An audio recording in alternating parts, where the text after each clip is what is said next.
पवन सिंह को आसनसोल से टिकट मिला और टिकट मिलने के बाद पहले तो प्रतिक्रिया दिए, बहुत खुश थे।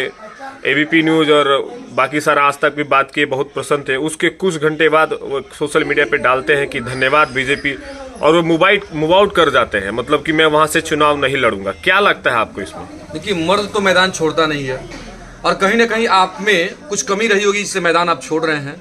मुझे याद है कि जब 2014 में स्मृति ईरानी राहुल गांधी के खिलाफ चुनाव लड़ी थी, उस समय उनका परफॉर्मेंस अच्छा नहीं था, लेकिन अपने मेहनत के दम पर वहां के लोगों को अपने पक्ष में किया और स्मृति ईरानी 2019 के लोकसभा चुनाव जीती, और जीती ही नहीं, आज लोकप्रियता भी उनकी है। मैं मानता हूं कि पवन सिंह एक अभिनेता हैं, उन्हें आज मेहनत करने की आवश्यकता है, लेकिन ये लोग जो भी अभिनेता अभी राजनीति में आ रहे हैं, लगातार इन्हें मलाई जो मिल रहा है, मलाई चावने का जो मौका मिल गया है, ये लोग डायरेक्ट पद पाके और ये लुप्त हो जाएंगे। क्या लगता है वो, मतलब डर गए हैं ये एकदम बिल्कुल डर गए हैं पवन सिंह, और इन्हें लड़ना चाहिए था शत्रुघ्न सिंह सिन्हा के खिलाफ। और जब लड़ेंगे तो आप में एक अलग जज्बा पैदा होगा, आप में एक जुनून पैदा होगा, लेकिन आप स्वयं तुरंत यदि आपको लाभ मिलता है तो उसके महत्व मुझे तो लगता है कि इनको निरहुआ से सीखना चाहिए था। हालांकि ये सोच रहे थे कि बना बनाया सीट मिल जाए। गोरखपुर के सांसद अभी जो रवि किशन जी है, बना बनाया योगी जी ने छोड़ा, वो कोई भी कुत्ता भी जीत जाता उस सीट से। नहीं, बिल्कुल बिल्कुल, ये बात एकदम सही है।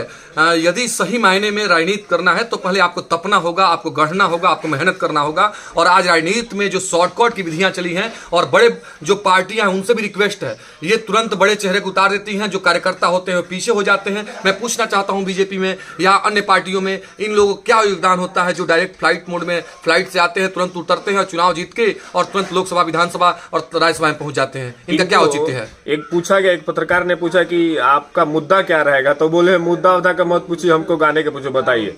अरे बिल्कुल, तो मुद्दा है ये नहीं है। क्या मुद्दा क्या है बोलेंगे? आप नाच नचनिया नौटंकी करते हैं तो आपके पास क्या मुद्दा रहेगा? कितनी नाराजगी है आपको? नहीं, मुझे नाराजगी है, और मुझे बीजेपी से ही नहीं, जो भी पार्टियां हैं जो ऐसे उम्मीदवारों को उतारती हैं जिनका कोई औचित्य नहीं है, जिनका समाज में कोई देन नहीं है, कोई महत्व नहीं है। आप जिस धारा में हैं, यदि आप अभिनेता हैं तो उस क्षेत्र में आप अच्छा करें। जो राजनीति में है, जो दिन रात मेहनत कर रहा है, उसको मौका मिलना चाहिए। अपने धरातल के कार्यकर्ता को आप मौका दीजिए। तो जो बनी बनाई सीटें हैं वहां से अभिनेता लड़ते हैं और अपने चुनाव जीत जाते हैं। एक इंटरव्यू में पवन सिंह ने बोला था कि हमको बिहार के किसी सीट से लड़ाया जाए तो मैं यहाँ से लड़ूंगा।